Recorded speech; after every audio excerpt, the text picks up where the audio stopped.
Hi everyone, welcome and welcome back to my channel. This is Hrithik and you are watching due commerce. So आज की इस video के अंदर हम लोग जानेंगे यूजीसी नेट एग्जाम के बारे में कि इसके अंदर क्या पेपर पैटर्न रहता है।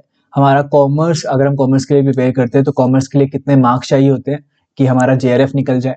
तो कॉमर्स का सिलेबस क्या है, कॉमर्स की कट ऑफ क्या है, ये भी जानेंगे और कंप्लीटली यूजीसी नेट के बारे में जानेंगे अगर आप लोग जून 2025 के लिए प्रिपरेशन करना चाहते हो तो ये सारी चीजें जानकारी आज हम इस वीडियो के थ्रू लेंगे। ठीक है, सो जितनी भी आपकी क्वेरीज आएंगी इस वीडियो को देखने के बाद वो आप कमेंट सेक्शन के अंदर जरूर कमेंट कीजिएगा। और अगर आपने कॉमर्स के लिए प्रिपेयर करना है तो मैं एट द एंड आपको कुछ इन्फॉर्मेशन दूंगा, तो you can take that particular information. ठीक है, तो शुरुआत करते हैं, जानते हैं यूजीसी नेट एग्जाम के बारे में। तो बेसिकली पहले ये होता किस चीज के लिए, पहले मैं आपको ये बता देता हूँ। आजकल ये 3 चीजों के लिए हो रहा है। पहली चीज है आपकी जेआरएफ एग्जाम के लिए, पहली कैटेगरी होती है आपकी जेआरएफ एग्जामिनेशन निकालना, यानी कि जेआरएफ निकालना।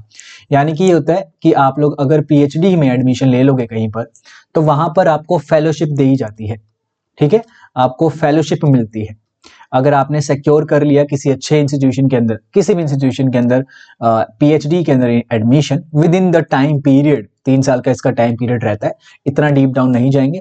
तो पीएचडी में आपको पीएचडी करने के लिए फेलोशिप दी जाती है। तो आपको स्टार्टिंग में फेलोशिप मिलती है जो आपको जेआरएफ के लिए मिलती है। जेआरएफ जब आप होते हो जूनियर रिसर्च फेलो होते हो तब आपको मिलती है 37,000 रुपीज प्लस में एचआरए अभी 10% आई थिंक होने वाला है, पता नहीं कितना होने वाला है। तो हाँ, उसके अकॉर्डिंग आपको मिलता है, एचआरए मिलता है। और उसके बाद 2-3 साल बाद आपको हाइयर अमाउंट मिलने लगता है, 42 के अराउंड आई थिंक मिलने लगता है। 42,000 प्लस में एचआरए आपको मिलने लगता है। ठीक है, करेक्ट कर देना अगर मैं आपको कुछ गलत बता रहा हूँ तो। अमाउंट मेरे को इतनी ध्यान नहीं आ रही, बट हाँ यही है मोटा मोटा। तो जेआरएफ इस चीज के लिए कि पीएचडी में अगर आप एडमिशन ले लोगे तो आपको फेलोशिप मिलना शुरुआत हो जाती है। सेकंड चीज आपकी क्या है, सेकंड चीज है आपको अगर असिस्टेंट प्रोफेसर बनना होता है। ठीक है, अगर आप असिस्टेंट प्रोफेसर बनना चाहते हो तो आपको सबसे पहले ये एग्जाम क्लियर करना पड़ेगा, यानी कि नेट का एग्जाम क्लियर करना पड़ता है, यूजीसी नेट का एग्जाम क्लियर करना पड़ता है। तो you can apply assistant professor exams के लिए अलग अलग इंस्टीट्यूशंस के अंदर, चाहे प्राइवेट हो चाहे गवर्नमेंट हो। तो आप वहां पर अप्लाई कर सकते हैं, आप एलिजिबल हो जाते हो अप्लाई करने के लिए। फिर आपका इंटरव्यू होता है और on the basis of interview आप असिस्टेंट प्रोफेसर लगते हो। प्लस में असिस्टेंट प्रोफेसर के एग्जाम्स जो होते हैं, एग्जाम्पल के तौर पे एचपीएससी हरियाणा वाला जो एग्जाम होने वाला है असिस्टेंट प्रोफेसर का, वो हो गया। एमपीपीएससी यानी कि मध्य प्रदेश में भी अभी नोटिफिकेशन निकली है, उनका होने वाला है। राजस्थान वाला होने वाला है आरपीएससी। ठीक है, तो इन स्टेट के एग्जाम्स के लिए, असिस्टेंट प्रोफेसर के एग्जाम्स के लिए आप लोग एलिजिबल बन जाते हो अगर आपका नेट निकल जाता है तो ये भी बहुत बड़ी अपॉर्चुनिटी है ना। एंड आपका ये होता है, थर्ड वाली कैटेगरी आती है ओनली पीएचडी वाली, यानी कि अगर आपका एग्जाम ये वाला क्लियर होता है और इतने ज्यादा मार्क्स से नहीं होता कि आपका जीआरएफ निकल जाए या आपका नेट निकल जाए, बट वहां पर अगर इतना हो जाता है कि आपका पीएचडी वाली कैटेगरी निकल जाए तो आप एलिजिबल हो जाते हो पीएचडी में एडमिशन लेने के लिए। तो ये कुछ इसके फायदे हैं, या फिर ये चीज है जिसके लिए निकाला जाता है एग्जाम, यानी कि आप लोग निकालते हो ये वाला एग्जाम। या फिर पीएसयूज वगैरह के लिए भी मतलब ये इंपॉर्टेंट है। पीएसयूज में भी हम लोग इसके थ्रू ले सकते हैं, आई मीन एलिजिबल हो जाते हैं अप्लाई करने के लिए। फिर वहां पर हमें टेस्ट देना पड़ता है एंड देन हमारा सिलेक्शन होता है। तो उस चीज के लिए भी हम वहां पर एलिजिबल हो जाते हैं। बेसिकली ज्यादातर तो एचआर वाले लोग एलिजिबल होते हैं, जो लोग यूजीसी नेट एचआर के अंदर देते हैं। जो पर्सनल वाला होता है, पर्सनल मैनेजमेंट वाला जो एग्जाम होता है अपना, उसका जो है आप एग्जाम देते हो तो पीएसयूज में जॉब मिलने के चांसेस आपके बढ़ जाते हैं। तो उस पर बात नहीं करेंगे अभी। तो मोटा मोटा 3 कैटेगरीज के लिए यहाँ पर एग्जाम होता है। तो ये वो 3 कैटेगरीज थी। इसका पेपर पैटर्न क्या रहता है एक बारी के लिए ये डिस्कस कर लेते हैं हम। Let us discuss. And if you guys want to, ये पूरी की पूरी जो हमारी वीडियो है, अगर आप इसको कंप्लीटली हिंदी में चाहते हैं तो उसके लिए आप कमेंट के अंदर लिख सकते हैं। एंड कंप्लीटली इंग्लिश में चाहते हैं, if you guys want this particular video to be completely in English, तो भी आप कमेंट डाउन बिलो कर सकते हैं। और अगर बाइलिंगुअल चलता है तो कुछ कमेंट करने की जरूरत नहीं है। ठीक है, चलिए आगे बढ़ते हैं। इसका पेपर पैटर्न जान लेते हैं कि पेपर पैटर्न इसका क्या रहता है। पेपर पैटर्न जानेंगे, पैटर्न जानने के बाद कॉमर्स के ऊपर बढ़ेंगे। ठीक है, कॉमर्स का क्या सिलेबस है, क्या कट ऑफ रहनी चाहिए, कितने मार्क्स पर हमारा हो जाता है जेआरएफ, वो सारी चीजें डिस्कस करेंगे। पहले पेपर पैटर्न जान लेते हैं। तो हमारे पास पेपर 1 होता है सबसे पहले। ठीक है, पेपर 1 है हमारे पास एंड देन पेपर 2 होता है। पेपर 2 होता है आपका सब्जेक्ट स्पेसिफिक, जिसमें भी आपने मास्टर कर रखी है तो उसमें आप लोग दे सकते हैं। फॉर एग्जांपल अगर मैंने एमकॉम के अंदर मास्टर्स कर रखी है, यानी कॉमर्स के अंदर मास्टर कर रखी है, तो पेपर 2 मैं कॉमर्स वाला चूज करूंगा।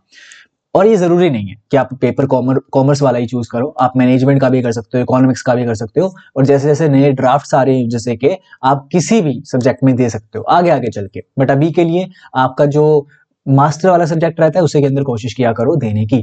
पेपर 1 आपका रहता है जनरल पेपर बोल सकते हैं इसे अपन, जनरल पेपर बोल सकते हैं। इसके अंदर आती है 10 यूनिट्स, ठीक है। और आपके पेपर 2 के अंदर भी आती है 10 यूनिट्स, ठीक है। पेपर 2 पे अभी हम डिस्कस करेंगे बाद में, पहले पेपर 1 का देख लेते हैं। पेपर 1 से आते हैं आपके 50 क्वेश्चंस। कितने क्वेश्चंस हैं? 50 क्वेश्चंस हैं। पेपर 2 से 100 questions and each carry 2 marks. दोनों के दोनों जो हैं हमारे, यानी कि सारे क्वेश्चन जो हैं वो 2 मार्क्स को कैरी करते हैं, यानी कि टोटल मार्क्स जो यहाँ पर बन रहे हैं हमारे पेपर 1 के वो है 100 मार्क्स, प्लस में पेपर 2 के 200 मार्क्स। तो इन दोनों को मिलाकर टोटल ऑफ 300 मार्क्स हमारे यहाँ पर बनते हैं। 300 मार्क्स का पेपर होता है ये, और जो इसकी टोटल ड्यूरेशन होती है, ड्यूरेशन इसकी होती है 3 आवर्स। कभी कभार 3 आवर्स बहुत कम पड़ जाते हैं, कभी कभार 3 आवर्स बहुत ज्यादा लगने लगते हैं। It depends completely on the level of paper, कि आपका पेपर कितना इजी आ रहा है, कितना हार्ड आ रहा है, ठीक है। ये आपका बेसिक वाले सेंस में इतना डन होता है। तो पेपर 1 के अंदर होती है 10 यूनिट्स। ये 10 यूनिट्स क्या है पहले यहाँ पर थोड़ा सा डिस्कस कर लेते हैं। मैं इतना डीप डाउन नहीं जाऊंगा, बट थोड़ा थोड़ा मैं आपको लिखवा देता हूँ कि कौन कौन से 10 यूनिट्स हमें देखने को मिलती है। पहली हो गई data interpretation, data interpretation. Second हमारे पास मैथ्स, ठीक है। Third is your reasoning, logical reasoning. Then fourth is your reading comprehension, ठीक है। 4 ये बेसिक वाली है, तो मैं इसको हमेशा आपको सजेस्ट करता हूँ कि ये 4 जो है आप रेगुलर कोर्सेज पे, रेगुलर डे बाय डे आप इसको करें, ठीक है। कि मतलब सुबह उठ के हमने डीआई कर लिया, देन अगले दिन हमने मैथ्स कर लिया, तो ऐसे करते करते रेगुलरली आप इससे प्रैक्टिस करें, आपका मेंटल एबिलिटी भी सही होती है। Fifth one is your communication, then next one is your let's say ICT, information technology वाला आ गया, computer and all. Then research aptitude, ये मैं क्रम वाइज नहीं बता रहा हूँ, यानी कि मैं यूनिट वाइज नहीं बता रहा हूँ, ऑर्डर वाइज नहीं बता रहा हूँ, बस मैं अभी नॉर्मली बता रहा हूँ कि हमारे पास 10 यूनिट कौन कौन सी है, ठीक है। Research aptitude. देन आता है आपका 8th teaching aptitude, teaching aptitude, research aptitude, ICT हो गया, कम्युनिकेशन हो गया। देन 9th है आपका higher education, higher education. Then एक हमारा रहता है जो कि है पीपल, एनवायरमेंट एंड डेवलपमेंट वाला, ठीक है। पीपल, एनवायरमेंट एंड डेवलपमेंट वाला, ये हमारे पास 10 यूनिट्स रहती है, जो सबके लिए जिसने भी यूजीसी नेट का एग्जाम देना है, चाहे कोई से भी आपका सेकंड वाला सब्जेक्ट हो, उन सब ने ये वाला पेपर 1 देना होता है, जो कैरी करता है 50 questions and which is equals to 100 marks, ठीक है। पेपर 2 हमारा सब्जेक्ट स्पेसिफिक रहता है, तो जिस भी सब्जेक्ट के आप हैं, चाहे आप सोशियोलॉजी के हैं, चाहे आप इकोनॉमिक्स के हैं, मैनेजमेंट के हैं, कॉमर्स के हैं, तो वो वाला आपका सेपरेट सेपरेट सेपरेट सिलेबस रहता है। वो आप लोग यूजीसी की वेबसाइट पर जाके चेक कर सकते हैं, अपलोड डाउनलोड कर सकते हैं। और अगर कॉमर्स के लिए पढ़ना है तो टेलीग्राम चैनल ज्वाइन कर लीजिएगा, नीचे डिस्क्रिप्शन के अंदर सारे लिंक गिवन है, व्हाट्सएप का लिंक गिवन है चैनल का, और टेलीग्राम का चैनल का लिंक गिवन है, इंस्टाग्राम के लिंक गिवन है। तो आप जाके सारी चीजें फॉलो कर सकते हैं, सब्सक्राइब कर सकते हैं, ज्वाइन कर सकते हैं, ठीक है। So it depends upon completely you, ठीक है। It depends upon you only. आगे बढ़ते हैं, अभी कॉमर्स के सिलेबस के बारे में अभी नहीं जानेंगे, हम पहले जान लेते हैं कि कॉमर्स के अंदर हमारी कट ऑफ कितनी जाती है, कट ऑफ कितनी हाई रहती है, ठीक है। अभी के लिए 3 कैटेगरीज बन चुकी है, 1 साल ही हुआ है, मतलब अभी इसको 2 ही अटेम्प्ट हुए हैं, ठीक है। 2 ही अटेम्प्ट हुए हैं कि हमारे पास 3 कैटेगरी बनी है, जेआरएफ वाली, नेट वाली और पीएचडी वाली। लेकिन पहले सिर्फ हुआ करती थी जेआरएफ वाली एंड नेट वाली, ठीक है। बट अब पीएचडी वाली भी ऐड कर दी गई है बाय यूजीसी। सो हमारे पास कॉमर्स के लिए क्या कट ऑफ बनती है यहाँ पर हम लोग देखते हैं, चेक करते हैं। तो प्रीवियस कट ऑफ भी मैं अभी आपको दिखाऊंगा, लेकिन उससे पहले मैं आपको थोड़ा थोड़ा आइडिया देने वाला हूं कि कॉमर्स में आपके अगर इतने मार्क्स आ जाते हैं तो आपका जेआरएफ हो जाता है, नेट हो जाता है, पीएचडी के बारे में बात नहीं करेंगे, वो कम मार्क्स में भी हो जाता है पीएचडी भी, ठीक है। सो अगर जेआरएफ आपने निकालना है, आपके लगभग 210 मार्क्स बनने चाहिए। ठीक है, टारगेट आपने ये करना है कि मैं अबव रहूं 210 मार्क्स से, तो आपके क्या बनेंगे, जेआरएफ के लिए आपका हो जाएगा। ठीक है, कैटेगरी वाइज नहीं बताऊंगा, मैं सिर्फ एक जनरल का पॉइंट ऑफ व्यू बता रहा हूँ, और अगर आप कैटेगरी वाले हैं तो आप जनरल के पॉइंट ऑफ व्यू से चलें, आपके लिए ही बेटर रहेगा। अगर आपने नेट निकालना है तो नेट आपका हो जाएगा अगर आप 180 अबव रखेंगे तो। ठीक है, 180 अबव और 210 अबव, ये सिर्फ एक आपको मैं आइडिया दे रहा हूँ और अपनी लिमिट सेट करवा रहा हूँ कि ये लिमिट आप हमेशा सेट करके चलें। इससे नीचे वालों का भी हो जाता है, it depends on the level of examination, कि किस लेवल का एग्जाम आया है, मॉडरेट आया है, मॉडरेट टू हार्ड आया है, इजी टू मॉडरेट आया है, या इजी आया है, it depends on that also. ठीक है, सो उस चीज पे भी डिपेंड करेगा, बट आप एवरेज ये लगा के चल सकते हैं। ठीक है, कि आपके अराउंड ऐसे बन रहे हैं मार्क्स, तो आपका कॉमर्स के अंदर जेआरएफ या नेट निकल जाता है। अब मैं प्रीवियस ईयर कट ऑफ आपको दिखाना चाहता हूँ, तो प्रीवियस ईयर कट ऑफ आप पहले देखो, उसके बाद बात करते हैं।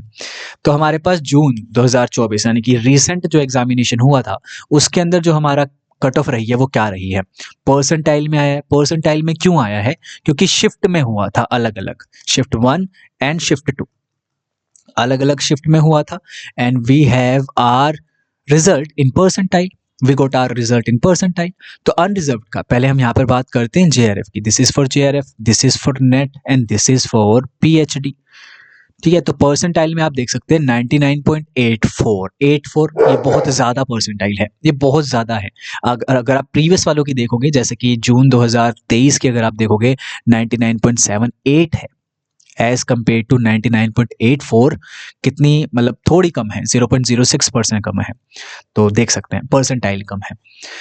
ठीक है, तो इस प्रकार से आप लोग अपने कैटेगरी वाइज परसेंटाइल देखेंगे, और मैं आपको स्कोर बता देता हूँ। जो यहाँ पर स्कोर बन रहा था, नॉर्मलाइजेशन को वगैरह को हटाकर एक एवरेज लगा के 206 टू 208 मार्क्स बन रहे थे। इतने मार्क्स आपके अगर बनते तो आपका अनरिजर्व कैटेगरी में हो जाता। ठीक है, तो इसके नीचे करते रहिएगा, 8-8, 6-6 मार्क्स वो आप कैटेगरी वाइज लगा सकते हैं।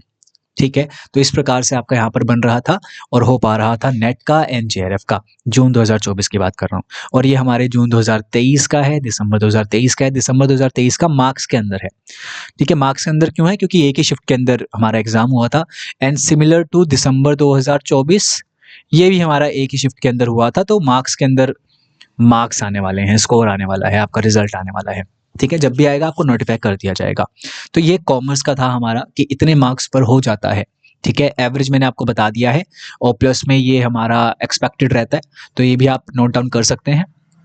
ठीक है, so this is it. If कोई भी क्वेरी आपको है कॉमर्स रिलेटेड, मैनेजमेंट रिलेटेड, या फिर यूजीसी नेट रिलेटेड ही क्यों, तो आप लोग कमेंट सेक्शन के अंदर कमेंट जरूर कीजिएगा। और अगर आपने, हाँ अब मैं इन्फॉर्मेशन आपको दे देता हूँ, अगर आपने बहुत अच्छे से प्रिपरेशन करनी है कॉमर्स रिलेटेड तो मुझसे, और जून के लिए करनी है तो जून 2024-25 के लिए 2025 के लिए बैच ऑलरेडी रन कर रहा है हमारा।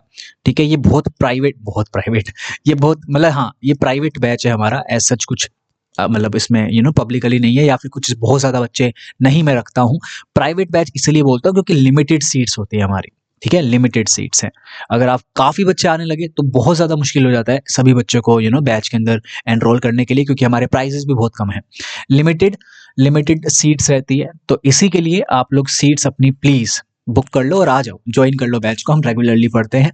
सो बैच प्राइवेट है मेरा, तो आप लोग जून के लिए अगर प्रिपरेशन करना चाहते हो फॉर कॉमर्स पेपर 2 ओनली, मैं सिर्फ पेपर 2 पढ़ा रहा हूँ। ठीक है, सिर्फ पेपर 2 के लिए ये बैच अभी ऑन गोइंग है, चल रहा है, आप लोग ज्वाइन कर सकते हैं। ज्वाइन करने के लिए आपको सबसे पहले क्या करना पड़ेगा, एक बारी के लिए टेलीग्राम चैनल ज्वाइन कीजिए। टेलीग्राम चैनल, अगर टेलीग्राम नहीं है तो व्हाट्सएप चैनल ज्वाइन कर लो, सारे लिंक आपको डिस्क्रिप्शन में मिल जाएंगे। वहां पर जाकर आप लोग इन्फॉर्मेशन देख सकते हैं, वहां पर इस बैच की इन्फॉर्मेशन ऑलरेडी अवेलेबल है। ठीक है, ये इन्फॉर्मेशन देखें और मुझसे कांटेक्ट करें, वहां पर मेरे को आपका मेरा नंबर आपको मिल जाएगा, मेरे से कांटेक्ट करेंगे, व्हाट्सएप करेंगे मुझे, and you can enrol in batch, और आप अपनी प्रिपरेशन शुरुआत कर सकते हैं। बहुत ही मिनिमल चार्जेस होते हैं और आपको बहुत ज़्यादा इंपॉर्टेंट चीज़ें मैं प्रोवाइड करवाता हूँ। ठीक है, तो if you want to prepare fully, बहुत अच्छे से, बहुत आराम से, और इतना आप अफोर्ड भी नहीं कर पाते हो कि बैच खरीद पाओ बड़े बड़े उसके, है ना, तो आप ये वाला यहाँ पर आके मुझसे ज्वाइन कर सकते हैं, जुड़ सकते हैं। ठीक है। So thank you so much everyone. अगर कुछ भी क्वेरी है UGC NET regarding, commerce regarding, management regarding, feel free to comment down below in the comment section. I will definitely going to answer it अगर मुझसे हो पाता है तो। एंड बाकी सारे लिंक डिस्क्रिप्शन के अंदर मिल जाएंगे। सब्सक्राइब कर लेना चैनल को अगर यूजीसी नेट से जुड़े हुए हो और आगे जाके पीएचडी, असिस्टेंट प्रोफेसर वगैरह से जुड़े रहोगे तो प्लीज सब्सक्राइब द चैनल, ठीक है। So thank you so much everyone, and अब हम मिलते हैं नेक्स्ट वीडियो के अंदर। Thank you so much.